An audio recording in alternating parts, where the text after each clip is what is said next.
It's the end of days here. It is the end of days there. And then I feel bad because you're actually living through it, but I saw a really funny tweet that like made it look like Godzilla was on the skyline. And I was like, oh, maybe I should send this to Sarah. And I was like, is it too soon? No, it's really not too soon because, everybody, I live in New York City. Welcome, everybody, to Fated Mates. I'm Sarah McLean.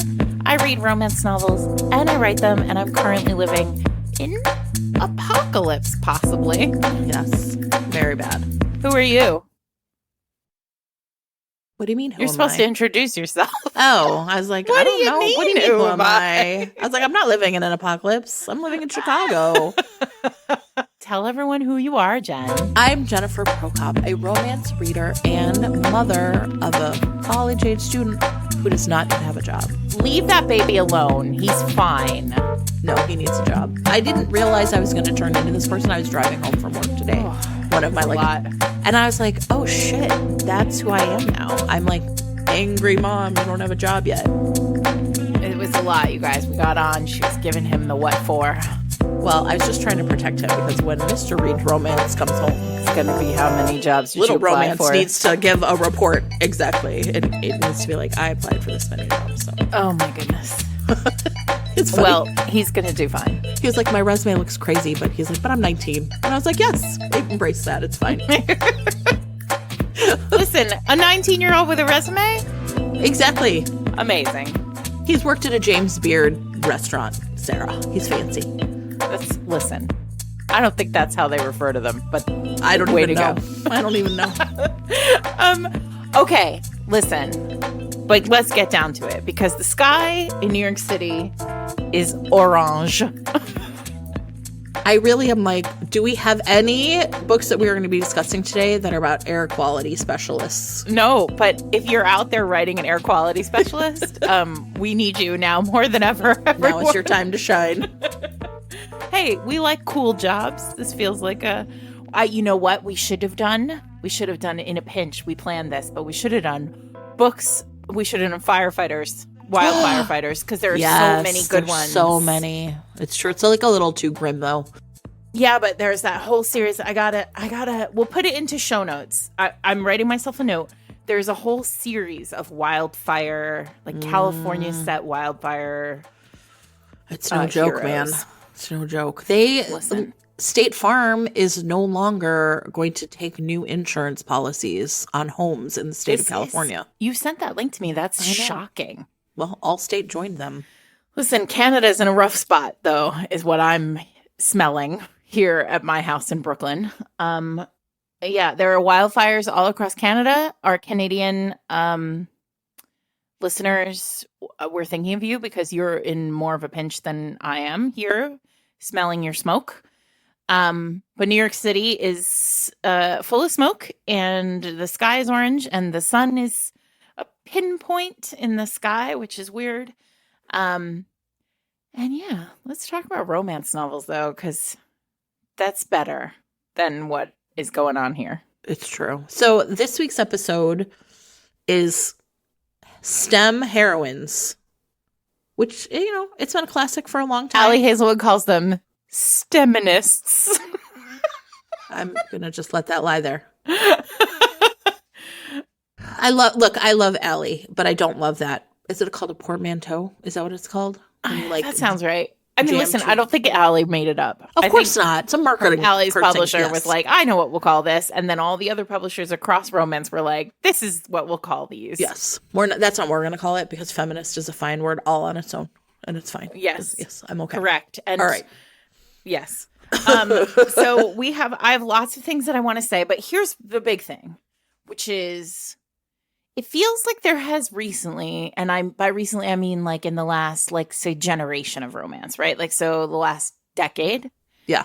We have seen a rise Absolutely. in romance heroines specifically who are into science. That is not to say that we did not have these heroines before.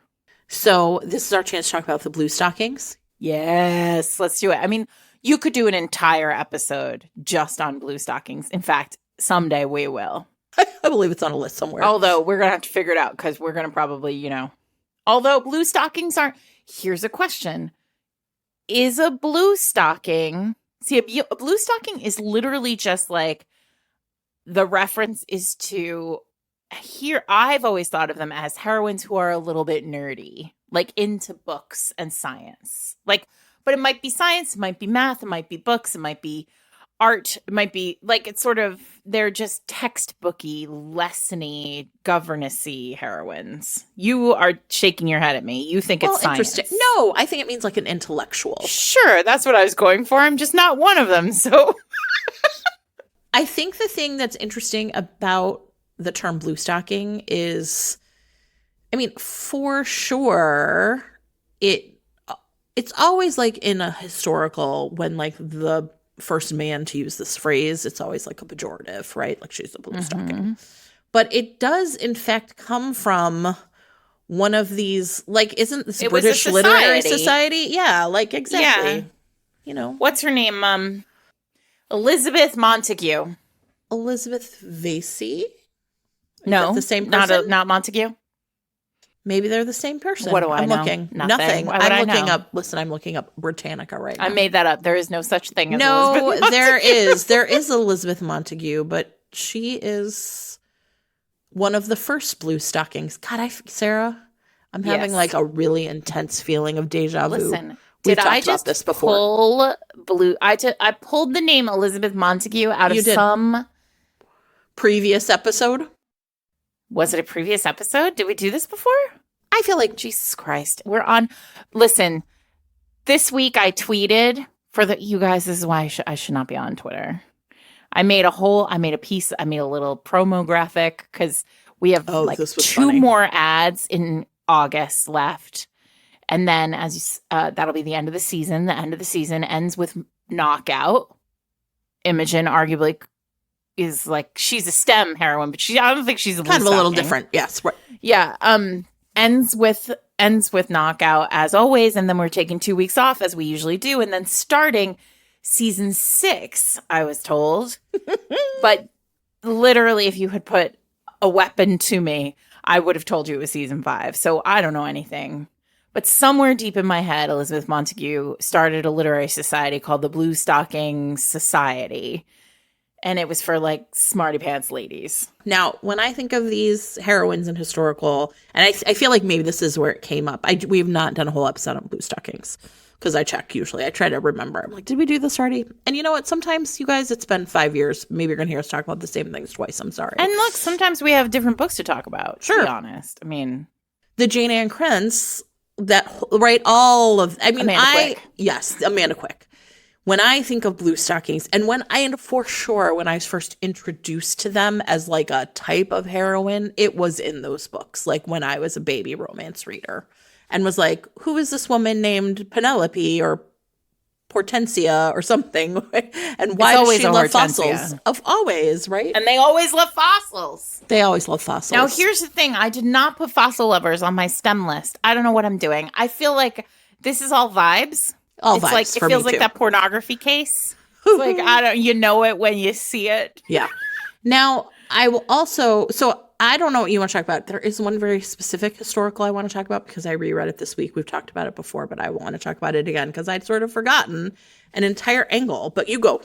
Okay, so I have things to talk about. I have a big list here, but here's what I want to say. So there's the history of STEM heroines. Which in romance, which I feel you really cannot even touch this topic without saying, obviously, Amanda Quick. Yes. Right? Like, and those are the kind of fossil hunters, like science-y, reading heroines. And then there was like a pause, and it feels like in contemporary, during that time, all the heroines had they all had jobs that were really interesting, but rarely were those jobs in science. Yes, I agree. Asterisk, nobody's baby but mine. But she's a professor. Right. Right? She's a professor of physics. She's a physics professor. So, and like Doogie Howsery, she's 30 years old and a tenured professor of physics. Right. And her job is not actually a part of her character. Her brain is a part of her character. Yeah, well, maybe you're getting at what I'm thinking about, which is now it feels like in the last decade, and then even more over the last, say, 2 to 3 years, we've started seeing heroines whose job is on the page, and the Yes. books are like workplace romances. Yes. So it's like, you know, Allie Hazelwood's heroine, like with a Bunsen burner. I don't actually remember. I don't even A know if Bunsen beaker. burners are still used, but like that's what it feels like, right? Like that first kiss, which I will never, we talked about it last week. Like the the kiss that begins the love hypothesis happens in the hallway outside of a lab, like a research lab. And so it feels like now when we're talking about STEM heroines, like heroines in STEM, I, for a book to slot into this category and this interstitial for me, it felt like they have to be in a like science moment. Or like doing it on page. Yeah, I have to see them sciencing. Yes. Yes. I have to see them sciencing. Right. Perfect. No, that's, I think for me, it was the metric too. Like there's a difference between it being just like backstory versus like, and I mean, and here's the thing. Listen, I think I'm famous or infamous for like, not wanting to read about fossils, but what I would like to say is I don't want to read about fossils, but I would like to read about someone, yes, right? Like, but what like is, in romance, like I am sciencing at my desk here, my table here, while you and you are science over there, sciencing right? at your table over Or there. just also, I mean, I am interested. I mean, it's very, look, we are, I mean, look, capitalism has made all of us like kind of the work we do in some ways, right? And I think one of the ways that so the work itself, I don't ever want to read about anybody's effing spreadsheets, right? But the characterization that would tell me that someone like is the type of character to like secretly fix a spreadsheet where like the formulas are wrong. That to me is kind of interesting. Like, for example, this week I had to call Sarah about a spreadsheet that we share. And I was like, I don't understand how this thing works. And she's like, well, that's a formula in there. And if you click on that, it will show you all the numbers. And I was like, oh, see? I mean, to all the spreadsheeters out there, I built this spreadsheet and like it's a mess. It's just a spreadsheet that a writer built. Yeah, but I mean, so that's like the I thing. promised like, my sister, who is an economist, looked at the spreadsheet, she would get hives and like have to take to her bed. Mr. Reed's Romance can do weird things with spreadsheets. Like I was like, oh, okay. So I do think that I think that's what I'm trying to say is like the interesting part to me about any character and their work is how they see themselves in the work, the way that it influences the way they think and operate in the world. And I think also the way that they then interact with this love interest who may or may not be part of that world, right? Yes. And I think a lot of the times when they're both in science, the power dynamics are almost always built in because her place there is always tenuous. Yeah. Or like maybe not tenuous, but it feels like it was earned in a different way. Yeah. And same thing if the characters are people of color in a predominantly white space, right? So I think the thing is about like the science part is kind of interesting. Sometimes I like it, but mostly it's who are they in this world, especially then when they go home and they're somewhere else or with their friends. Like that's the part I think is interesting. Well, I think the appeal, say, to the love hypothesis, and we did a whole episode on the love hypothesis, so I'm not going to which may be why we feel like we've done this recently, because I think we probably clicked, we slotted when we these. Talked about Allie Hazelwood. Oh yeah. We did a read. It wasn't we didn't deep dive the love hypothesis. We did a, if you loved the love hypothesis, try these other books episode. So, but one of the things that we talked about there is this sort of appeal to that storyline, the love hypothesis storyline, and the subsequent books all sort of have similar vibes. And the appeal is like, these are women who are working really hard to be respected in their world and are coming up against sexism in the workplace in an overt way. That is what that is the work Allie is doing in those books, is sort of shining a very bright light on sexism in science. Yes. I think. I mean, I am not in science, but that is what I take away from these books. That and some very dirty bits. I mean, like, top-notch dirty bits. Also, while we're in the subject, I think while we just are touching on the love hypothesis, I'd like to pose a theory. I want to come back to why we think these books are really working right now. However, I would like to say that I've cracked the code, I think, of how to make your STEM heroine book popular. And that is the sexy word, science word as a title. Yes. Would you like my examples? Yes, tell me. My exhibits? Yes. Exhibit A, the love hypothesis. Sure. Exhibit B, the kiss quotient. Sure. Exhibit C, the soulmate equation. Yes. And for fun historical, if you prefer your historical flavor in STEM heroines, the Duke effect. Ooh, I like it. So I'm sure there are more. I would like to hear them from others if they have them. But if you can come up with the sexy word, science word as a title, you might just have a best-selling book. Well, you know who's and the new Christina Lauren, The Sure. True Love Experiment. But she's not a science heroine, which is I did not bring her up for that. That's just a nice pairing because she is in the soulmate equation. A really like the romance reader in me acknowledges the romance reader in them. Denise Williams has Technically Yours, which I feel like is close. She's also similar, yes. She's picking up what you're putting down. The yours technically doesn't work as well. Yeah, no, that's a rough one. All right, a good smart. Okay. I have just sent you a screenshot of the books we talked about when we talked about Allie Hazelwood, including STEM heroines, so that we would not see how much overlap we have. Oh, see, some of theirs I've already said. Right. Oh my gosh. Here we go. All right, I'm going to read these out loud, everyone. I already said The Kiss Quotient, The Soulmate Equation, Advanced Physical Chemistry by Susanna Nix, which is I was going to talk about the whole series, but the series is called the Chemistry Lessons series. And if you love a STEM heroine, Suzanne's been writing them for a long time. These are very funny and great. The Beginner's Guide to Love and Other Chemical Reactions by Six de los Reyes. Emma Barry and Genevieve Turner's Earthbound, which is part of their space people. Not space astronauts, people. You guys. Astronauts is the word I'm looking for.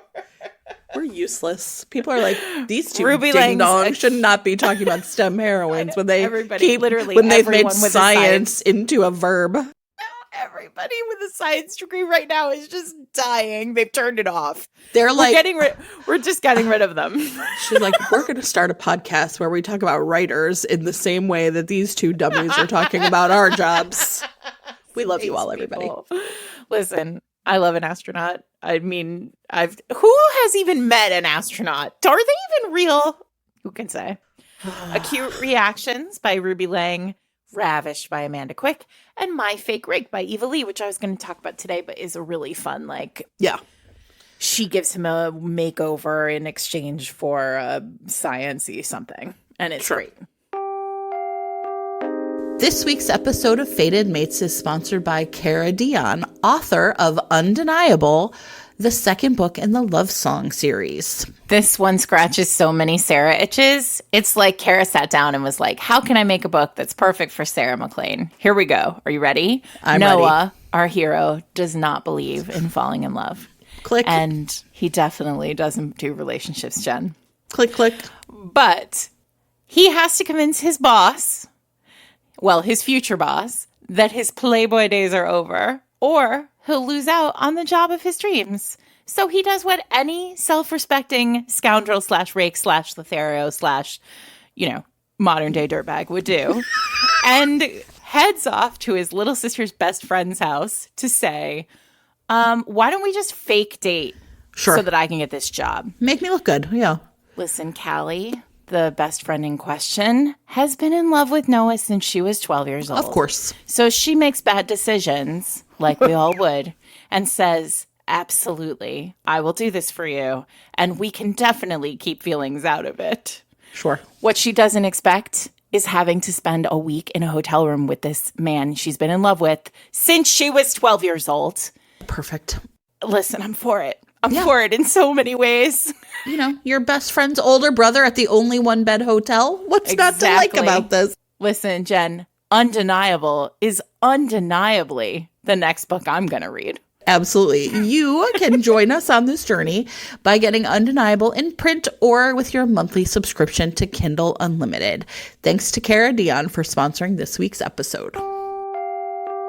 The Amanda Quick sort of like straight up blue stockings were definitely a thing, but I had sort of forgotten that another way that I really encountered this early. I mean, obviously there's like a whole set of like nurse romances, but also like in a historical, the heroine as healer was like a really big thing that I imprinted on, right? And I reread this week because in times of great stress, I revert back to my 19-year-old romance reader self, apparently. I reread The Bride by Julie Garwood. Yeah, you did. And I completely... by what name do we call her? Mine. Alec Kincaid. I can get it. God, what an amazing hero. What an amazing book.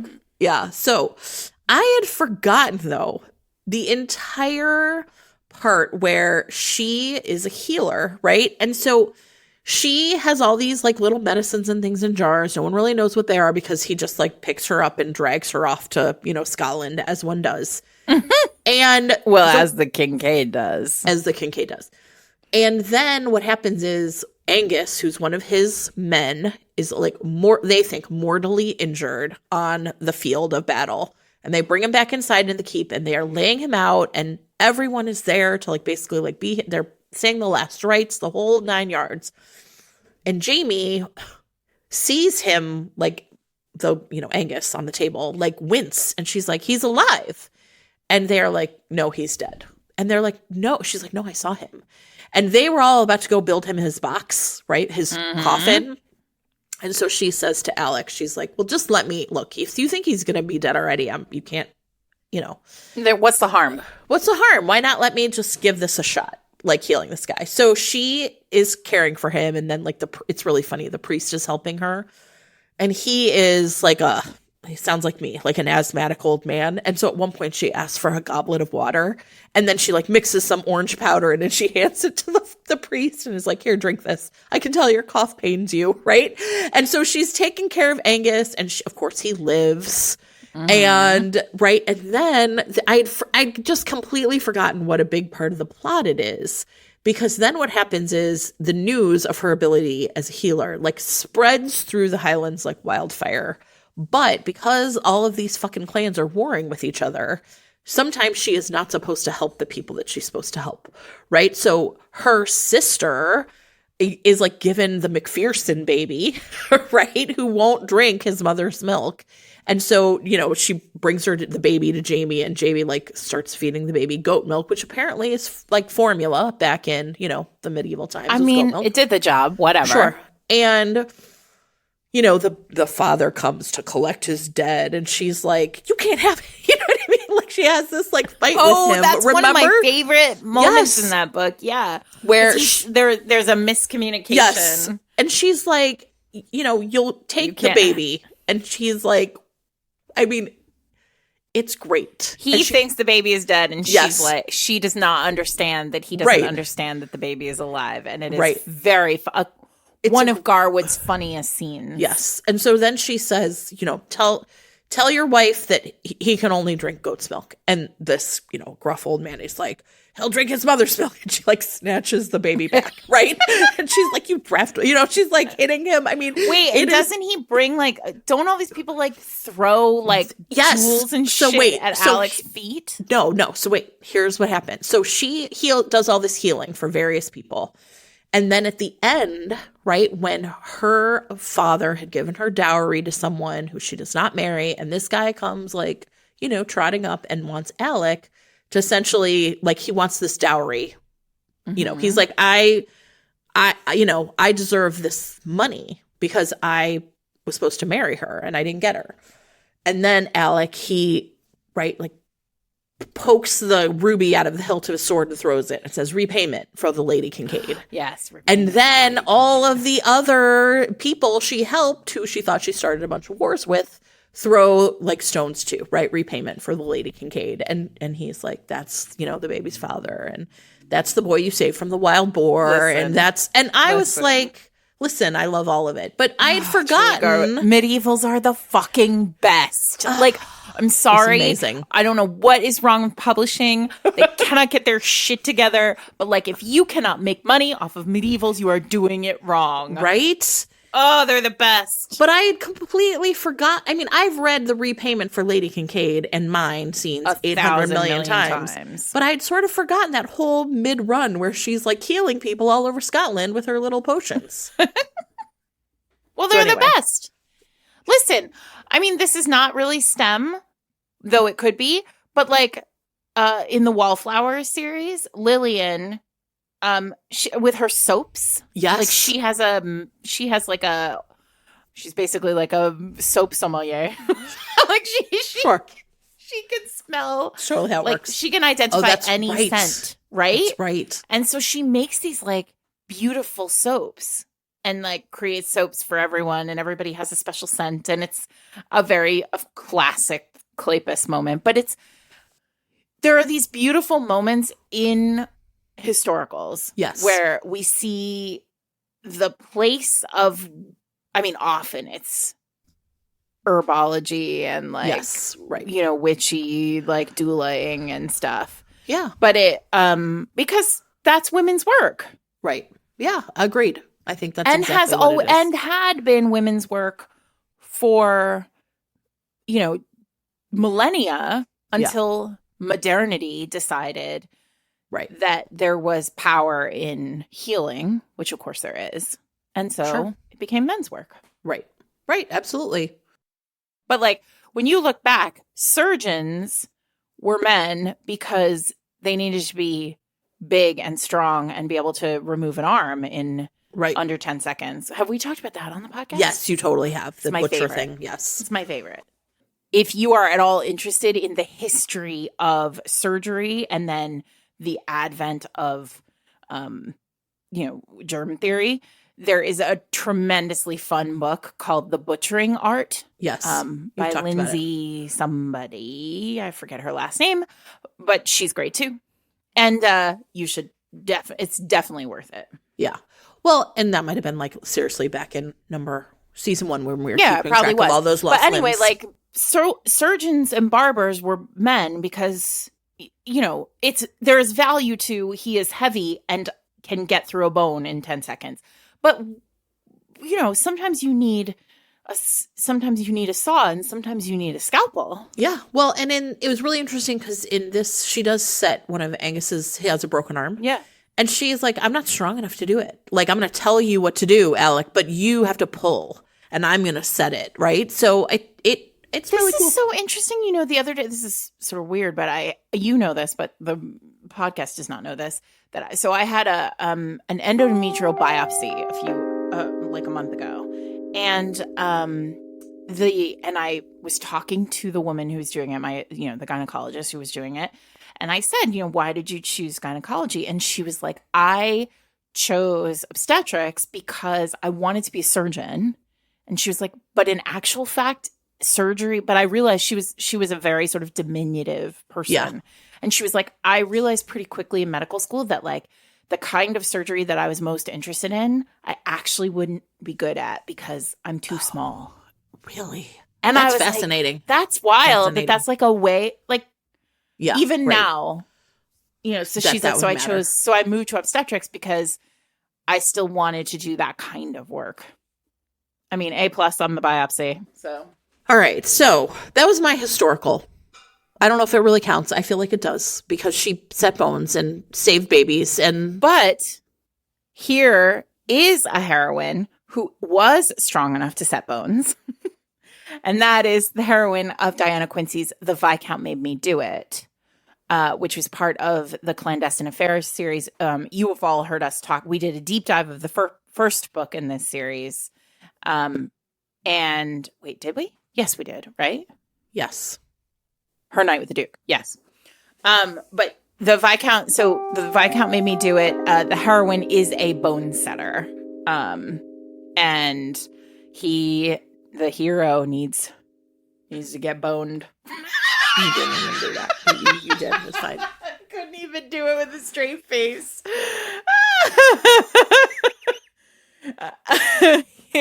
Anyway, so yeah. So she, heals people and also the hero.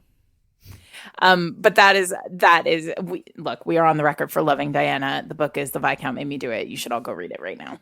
Yeah.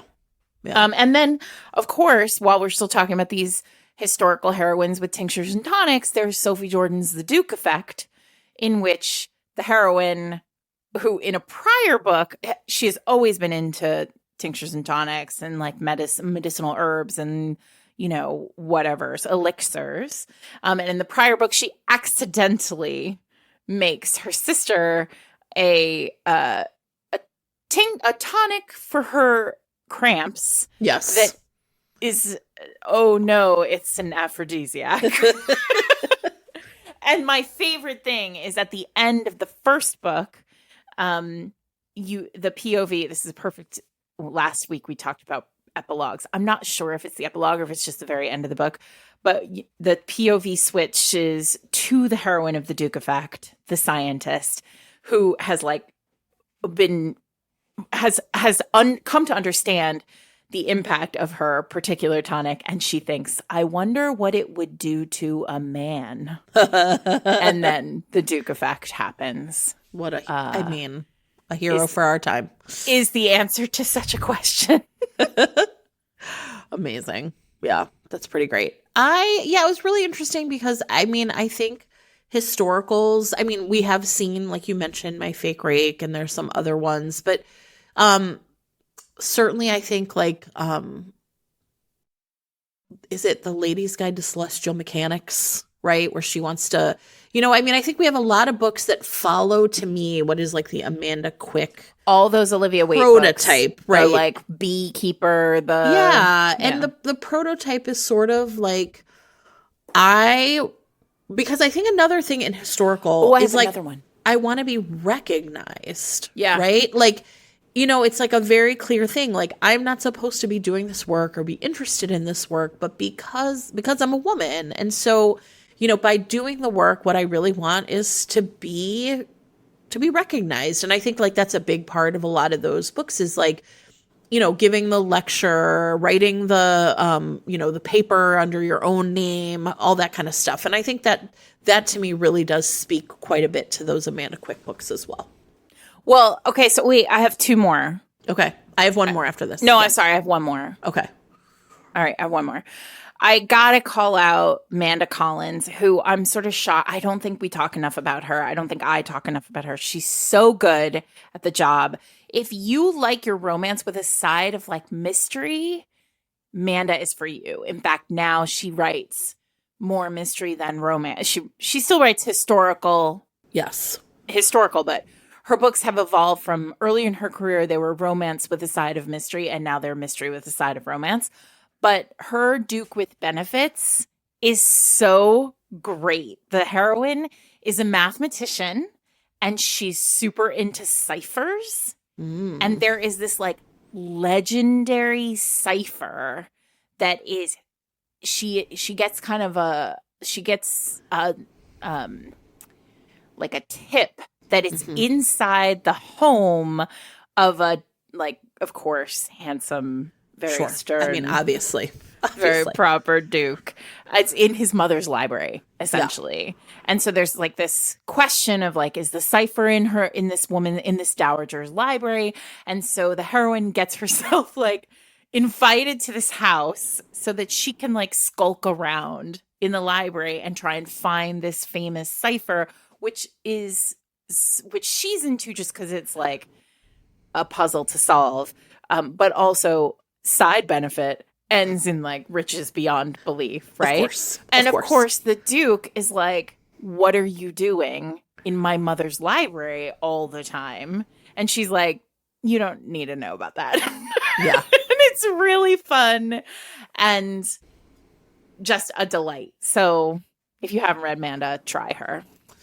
Okay. I have one more historical. It is, it's actually interesting. It is a Harlequin historical. Which have you seen those are right? So it's like a category romance historical. And it's called, I'm trying to see if I can find my copy. It's called, Redeeming the Reclusive Earl by Virginia Heath.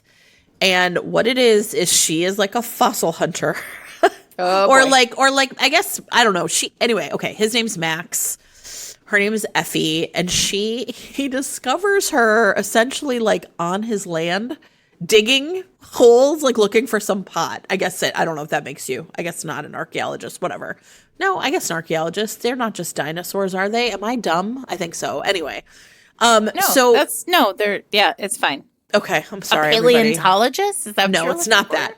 It's not that. It's just an archaeologist. I guess whatever. She's not. She just likes digging shit out of the ground. Well, and the land of a handsome, gruff, beast-like guy who you will love this part. Totally scarred hero. Would it kill some of you out there to write more scarred heroes? I guess. So, she has this passion for antiquities, and he, of course, is like, I'm a recluse because, no one can ever love myself because of what I am. But then they just are like so cute together. Like it's like real bantery and she wants to be part of the archaeologist society, but they only accept papers from men. And, and I think, of course, then one of the things I like about these books is like he's going to have to like passionately defend her science. But it's great. It's really cute. It's really cute. And I think that it's like really one of the things about it is it's definitely like, if you love those Amanda Quick books, like here is a book that is definitely like has that vibe, right? But is, written far more recently. Really, really fun. Mm-hmm. Maximilian Aldersley. Maximilian. I know. Can you even stand it? Listen, one of those names that I did an Ask Me Anything on Instagram yesterday, and somebody said, is there a name that you've never written that you want to write? I actually have written a Max. He was a contemporary Max. Yeah. But I was like, obviously I have to write a Sebastian. That's just the rule. I've got to tell you, Sebastians are popular names now with kids. So yeah, Sebastian for sure, Maximilian. Those are classic romance names. I can't believe you have not leveraged them yet. I mean, Maximilian. Yeah. Listen, he's hot. He's a Duke. He's a modern day Duke. I work with a guy named Max, and I only recently found out that when he was little, his mom called him Maxito. Maxito. And I was like, that's real cute. That's so cute. Right? Oh my goodness. All right.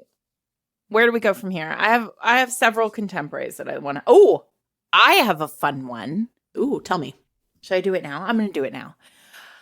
We've talked about Marjorie Liu, like, I think did we talk about her on the Manimal episode? Maybe that's why she's in my head. Marjorie Liu wrote a series of paranormal romances in the heyday of paranormals called the Dirk and Steele series. That sounds fun. Listen, it knows what it's doing. I can tell already. It's like paranormal investigations, but there are a ton of mermen in this series, and in the dark of dreams, the hero is a merman and the heroine is a half human, half something else. Faye, maybe? Let's go with Faye. Anyway, when they were 12 years old, they met once and they had this like electric moment and like it was perfect in that way that romance novels do, that sort of like 12-year-olds meet. Oh, yeah, and, like, yeah. I mean, I'm sure that's great to everybody else, but again, I know, but you are a middle school. Whatever. I'm a middle school teacher. It's a little different. I support you. Listen, the 12-year-olds in your classrooms are meeting each other, and their hearts are going boom, boom, boom. It's true, and fine, and you do not have to enjoy it, but whatever. In the future, one of them, let me tell you what's going to happen. In the future, one of them is going to be a merman. Well, okay, the other then. one. That will surprise me. And the other one is going to have spent her entire life studying marine biology to become a marine biologist so that she can research mer people and find him. Okay, that's actually great. I want it. Yes. It's called In the Dark of Dreams. Marjorie Liu writes a banger of a book. She doesn't write romance anymore, which is a big sadness to me. She writes graphic novels now, which I guess kids can have them if they want them. Sure. But what about adults? I'm just saying. Don't we deserve nice things too? Is this the same Marjorie Liu who is a superstar author for? Yeah. She's a huge deal. She's a huge deal. And before she became a huge deal in graphic novels, she wrote this great series for Avon. Paranormal mer people. Well, there you go. What can you do? Dirk and Steel. Which just sounds filthy, but also great. Yes, it does sound great. Listen, the sex is good. The mermen are hot. Oh, monstrous. Sure, of No course. notes. Also, I'm not diminishing. Marjorie's doing remarkable work for young people's literature. Yes, okay. But, it would kill her to pick up the pen and finish this series. That's really, really funny. Well, maybe we should send her a little clip. I met her once at a cocktail party here in New York during back when publishing threw parties. And I was like, oh my God, Marjorie Liu, oh my God, I love your series and she was I could literally see in her head, she was like, this is the first time somebody has referenced my romance novels to me in 15 years. Huh. All right. Well, there you go. This week's episode of Fated Mates is sponsored by Sonia Hartle, author of A Touch Magical, the first in the Zodiac Cove series. Okay, so the people of Zodiac Cove have a really interesting myth, which is that 300 years ago, all the people in town banded together to give up their magic to essentially, stop a curse from sinking their island. And it's good sense. It's all just good talk, community though, sense. Right? It's all just talk. But Audrey Rayner, who's kind of has a local witchy shop and shopkeeper, really believes the curse. And then one day, an earthquake happens and releases all of the magic that had been bound by the curse. And all of a sudden, all the people in town realize, oh, I really am magic, including Audrey, who has Scorpio water magic. Oh, boy. I know. Scorpio season all year long. I love it. And the deal is she, in order to access her magic, has to touch Wes Latham, who is not only her ex-boyfriend's brother and the man who betrayed her 4 years ago, but also an arrogant Taurus. An earth sign. She has to ground herself. Exactly. I like it. You understand already. He discovers that he can hold lightning in his hands. Oh, and nice. A side effect of using their magic to try and save the town is that, for example, they cannot keep their hands off of each other. Oh, how difficult for them and how wonderful for us. I know. It's a great premise. I love it. And I love the idea of all these zodiac signs in this town, getting together to save their island Zodiac again. chaos. You can read A Touch Magical Zodiac Cove Book 1 right now in print or or with a subscription to Kindle Unlimited. Right now, the book is in Kindle Unlimited to celebrate the release of the final book in the series. So once you read this one, you can just keep going straight through to the end. Just a Zodiac experience. As it should be. Scorpio season all year long. Don't forget it. And thank you, Sonia Hartle, for sponsoring this week's episode of Fated Mates. I have to report I have another doctor. That's fine.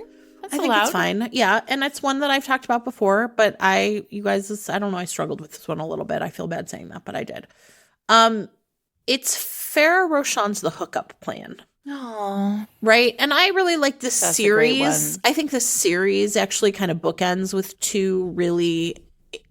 And I guess what I want to do, I mean, we've talked about these books a lot. I think this series is honestly really excellent.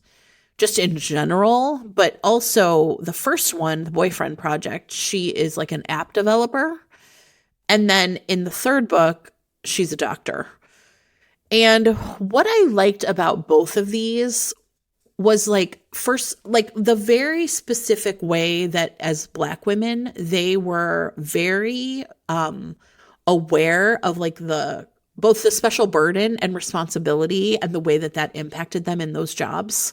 Right. So Samaya, who's in the Boyfriend Project, like, right, like she felt this very real, like I don't know, like women in STEM and how hard it was, especially for Black women, and the sense that she was like mentoring, you know, kind of people below her. This was like really important to her, right? And then in the hookup plan, it's London, who's a doctor, and her hospital is the hero, is the guy doing the, you know, the audit of the hospital, and she is really concerned that the you know, cost saving measures are going to impact the patients, right? And so what I really liked about this was, right, it wasn't only science at a theoretical level, it was science at a very human level. And I think that that's one of the, like, the other things I also really liked about it is because of the through line of the book were the friends, the three friends. The middle one is a personal trainer. So I mean, she's really into like exercise and like sort of the body and health. Is I found it when I was thinking about like sort of this as like STEM heroines, I was like, what I really liked about it is here are these three friends that are all very invested in their own work. And it's all very much like science based, but they were all very different. And the way that they related to the work that they did and how they saw themselves as part of their community, right? I mean, it was really interesting because in all of these books, the science work that they do, right, being a personal trainer and like exercise therapist and, right, doing app development, being a doctor, were all really tied into the idea that to be good at science in this way was going to make the community better. Yeah. Right? And I just thought it was like I don't know, like that whole series I think is going to be real classic. Like, yeah. I just think it really has so much to offer in terms of what contemporary romance can do. Yes. I mean, Farah really, what do you call it? She's in her imperial period with that series. Like you can see her. Yes. Just she has expanded. Yeah. And that's because the books have allowed her to. Yeah. Yeah. Format, word count. Like there's so much about those books that she is really like thriving in that new. Yeah. Yeah. I agree. So, I mean, we've talked about those as romance, but I just was like talking about that series as like, I just thought it would be, a different way of talking about books you've heard me talk about before. Sorry, everybody. As you were talking, I was thinking about On Rotation. Did you read that? That came out, I think, last year. It's by Shirlene Obuobi. I think that's how you pronounce it. If not, I apologize, Shirlene. But it's a similar vibe in the sense that the heroine is Ghanaian American. She's an immigrant. She's like the, first generation American child of immigrants. She has like worked her whole life knowing that she has very clear rules. Like she's going to go to medical school. She's going to, get a perfect boyfriend. She's going to get married. She's going to like become successful in every possible way. This is a real like American immigrant story. And she becomes a like hugely successful. She is following this path. She's a deeply skilled doctor. And, of course, everything kind of falls apart because of a similar thing. She's very keenly aware of, the communities that she is serving, of the work that she is doing, of the purpose. Like she starts to really think through the purpose of her success. And then meets like a complicated hero who isn't textbook. He's, not Ghanaian. He's Mexican American. There's like a cultural thing built into this. It's a similar situation, a similar way of looking at this book. Like this book is doing immense amounts of work around science and medicine and women, and in this case, Black women and immigrants. And immigrant communities. And what's interesting, I just want to say about Charlene is if you follow her, she's also a tremendously skilled comic artist. Oh, interesting. So she is both. She is a doctor, a medical doctor. She is a novelist, and has this like tremendous skill where she draws comics about her work in. I think she's an emergency room doctor because her comics are very much about like emergency medicine. Mm-hmm. So if you follow her on Instagram, you can go and you can see, and her comics are really powerful, especially over the wake of the last few years. They have been a real powerful meditation on medicine, on healthcare, on the way healthcare workers balance life and love and home and family and work, and the immense responsibility of their work. Yeah, that sounds really cool. I wasn't intending to talk about that, but as you were talking about Farah. Yeah. I have one more. Okay. Go for it. I have one more too, but I need to, in classic fashion, find the right title. Okay. I think we've talked about this before, or this book before possibly, or at least in passing, because we've talked about Emily Nagoski's Come As You Are, which is a nonfiction text about women's bodies and sexuality. So the female body and sexuality. And essentially it's remarkable. It's sort of it was a very eye-opening text for me because it gave me a real sense of my body does all the things, like everything my body does is normal. And we just don't talk about the female body and how it works and how it functions. Anyway, setting that aside, Emily Nagoski is also Emily Foster, and she wrote a duology, I don't know, maybe 7 or 8 years ago, called How Not to Fall and How Not to Let Go. Okay. The heroine of these two books is a scientist. She is a graduate student. And she has always, numbers and facts and figures and science and experiments make sense to her. Hypotheses being proven make sense to her, but men and relationships do not make any sense to her. And so she understands that like she kind of wants that experience. And so she does what she does best, which is she decides that she is going to like face it head on and attack it with like, logic and reason. And she goes to a postdoc. This is why we're never going to do a teacher student episode. So I'm going to sneak this one in. She goes to a postdoc in her department and Charles, and she says, listen, I would really love it if we could just like, you seem like you're pretty good at sex. And I wonder if we could, and he's like, absolutely not. In no way. You are basically a student in this department. I am I'm above you. This would not be an appropriate use of our, it would be inappropriate. And so she says, okay, cool. But I'm graduating in like 3 weeks. So could we just do it then? So he's like, well, yeah, then we could do it then. And then, but only until you leave and you go to your own postdoc. Like this is not forever. But yes, it's like basically a sort of like timed sex deal. Yeah. I love it. And so, of course, what's sexy about this book and what's really delicious about this book is they do work together. She is sciencing at her lab table and he is sciencing at his lab table, like nearby. And they're working on something sort of similar, and they're like finding common ground intellectually, and they're partners. Their brains are connecting. And also they know that there is a ticking clock, like basically 3 weeks from tonight, say, it's on. Yeah. But not before then.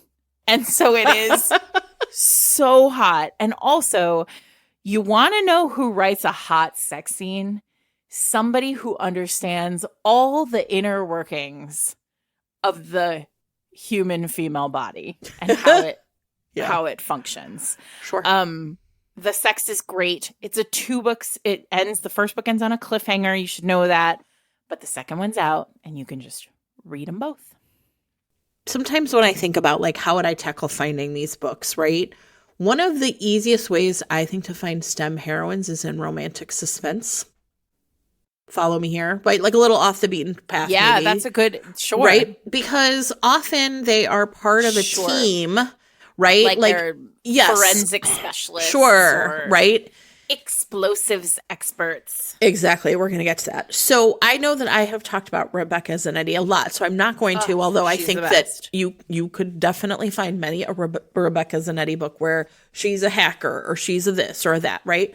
But you know who else writes a lot of romantic suspense with STEM-like heroines is Rachel Grant. I think Rachel is so great. Right? Again, very unsung. Yeah, and I was kind of like, have we ever talked about Rachel's books on the podcast? I feel like we probably have, but this is where I feel like, listen, Rachel Grant is your person, right? So a lot of her heroines are archaeologists, but like sometimes they're underwater archaeologists or something, you know what I mean? Like I'm specifically an archaeologist. The one that I was thinking about, I think was in the Flashpoint series, which have some great new covers, by the way. Tinderbox, I think, is the one I was thinking about, where, it's like kind of military on one side, and then she's always like a scientist or something. And so in that one, she is actually a paleoanthropologist, right? Heading towards a dig, and then this Green Beret, whose name is Pax, like I guess his parents must have been real hippies, right? That's ironic. Intercepts Dr. Adler before, she can go and, get like taken away by, warlords or whatever. So I think the Flashpoint series is one that has definitely a lot of STEM heroines. And then the other series that I liked from her, I think is called Evidence. There's like a couple of sub-series there. And so in the first Evidence book called Into the Storm, which I have read, again, he is like a Navy SEAL trapped by the weather in the wilderness. She is an archaeologist. They had like this amazing passionate one night once, and now they're trapped together in some storm. And I was like, yes, I want this. So and I think one of the reasons it works for me is, romantic suspense then really puts like whatever that science is that they're doing is life or death science. Yeah. Right? Which I think is why I loved Whiteout so much, right? So I was just going to say Whiteout, right? Which is not the heroine. The heroine is a cook in that one, and the hero is the scientist, but he is doing real life or death, Antarctica science. Right. And in the second book of that series, she's a pilot. Whiteout, and then sure. I don't know what titles are, everybody. So Rachel Grant, everybody. Don't sleep on Rachel Grant. I feel like I cannot believe we haven't talked about her. We've talked about a few people. Listen, these days, anytime we do an interstitial and we bring up like brand new names that we've never referenced before, I'm proud of us. So we're trying, everybody. I mean, we, almost 6 seasons in, we read a lot of books, you guys, but like, yeah, it's hard to keep up with you. Exactly. Well, it's funny because one of the ways I do the show notes, everybody knows this. And when I got this new computer like a year ago, I started keeping I have a file just called covers. And every time I do a cover for an interstitial, I just save it now. And then I'm kind of like, okay, I'm going back through and like, maybe I found this one before. But like this file is only a year old, and there are so many books in there. Yeah. Like we talk about a lot of books. So I'm sorry. I know it must be, you're like, you've talked about this already, but like our brains are only so big. And they're also, you definitely haven't all read it. Even if we talked about it before. That's true. Maybe you need to hear, like it's like eating broccoli. You need to hear about it several times before you're ready to eat it yourself. Can I, while we're on this topic, recommend something that's not a book? Yes, please do.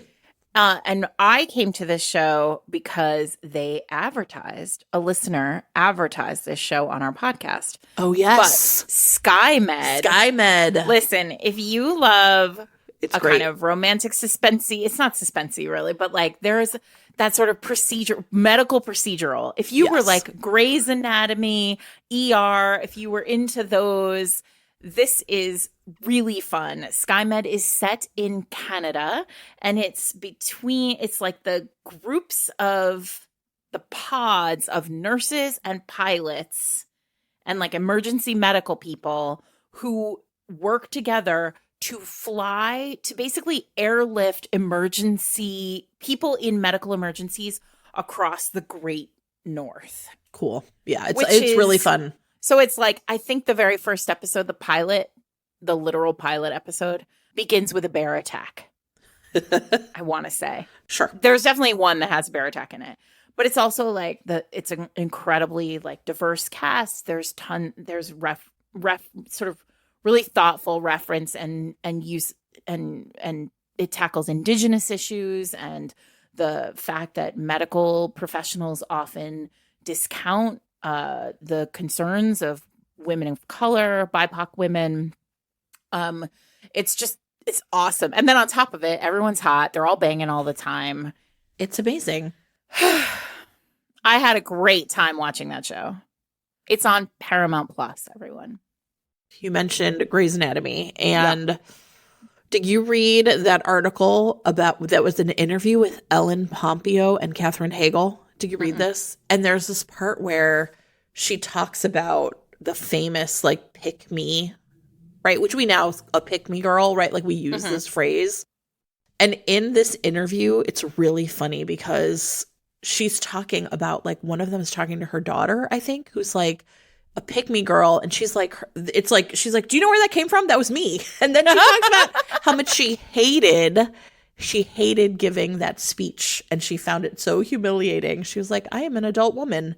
And it was really interesting to sort of be like, God, imagine as an actor being so closely associated with something so negative that right, exactly. Right. And so she said, she fought that speech so hard, right? It's like, she said, I can't beg a man on TV. This is so embarrassing. And then it turned out to be one of the most famous scenes ever. And that made me laugh. Listen, I somehow never did Grey's Anatomy. And then at some point it felt like it's too much. I can't. I also never did Gilmore Girls. And now it feels like it's too much. I can't go back. But maybe I'll get there with my daughter. Maybe we'll watch Gilmore Girls together. I think that would feel terrible if you actually had a daughter because you're like, this is not how we relate to each other. But really? I don't know. Maybe I won't then. I don't know. I literally don't know anything about it. I know they live in a small town. I know they have brown hair. Yeah. I watched the first season of Grey's Anatomy because we had just moved to Seattle.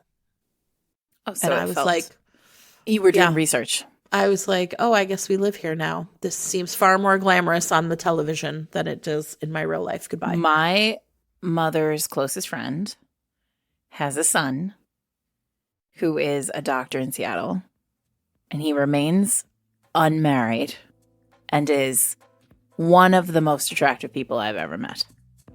Also, he's a pediatrician, so it's even better because, like every time he's around my kid, she's like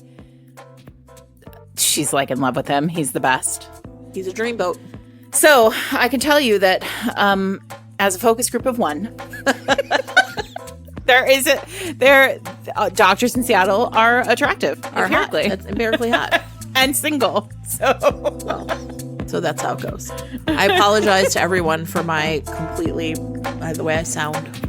The allergy season here in Chicago. It's been a rough one. I mean, I got a cough. I have a cough.